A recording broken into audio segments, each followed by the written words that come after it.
در حالی که گروه‌های نظامی رقیب نزاع را ادامه می‌دهند، پایتخت سودان شهر خرطوم در آتش جنگ می‌سوزد.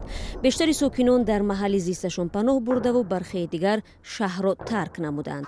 انس محمد دانشجوی از ایالت نیل سفید نیز در حال فرار است. او میگوید ناچار است گریزد زیرا همسایه‌اش را پراندند و خانه او را نیز تیرباران کردند.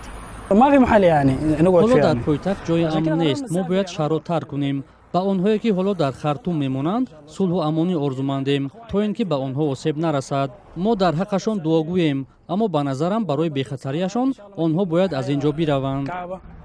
جنگ‌ها در سودان با تبادلات سال 2019 ارتباط دارند که رهبر پیشین عمر البشیر را سرنگون کرد. در مرکز تبادلات دو گروه نظامی سودان می‌ایستاد که یکیش گنرال عبدالفتاح برهان و دیگری با سروری گنرال محمد حمدان دگالو معروف با نام حمیدیتی بود. هر دو در سال 2021 در سرگاه تبادلات دیگر قرار داشتند که در پی آن نخست وزیر به طور دموکراتی انتخاب شده را برکنار نمودند و عمل کنستیتوسیون را متوقف کردند. در همین حال وعده‌های تأسیس حکومت غیر نظامی دوره گذشته با بحث در مورد رهبری آینده این نهاد زیر سایه افتاده است. آنها وانمود می‌کردند که گویا برای ایجاد نمودن انتقال آسایشته کوشش دارند. در اصل آنها همه کاری از دستشان می‌آمده را می‌کردند تا به آن خلل رسانند.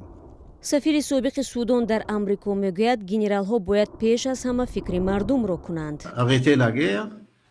جنگ را بس و مردم آسایشته را محافظت نمایید. برایشان کمک ضروری بشردوستانه را رسانید. بعداً به جانب‌های دیگر فشار آورید تا به حیات آسایشته برگردند. حکومت ملکی به همین معناست. در عین زمان اکثر ساکنان با کمبود نیروی برق و نماندن آب و غذا روبرو می‌شوند. ما در جستجوی مکان امنی هستیم که از بی‌برقی و کمبود آب و غذا نجات یابیم. از خدا کمک می‌طلبیم. تعدادی از مردم آسایشته در حالت نامعینی قرار دارند و می‌خواهند سبب‌های سر زدن نزاع و دورنمای صلح را بدانند.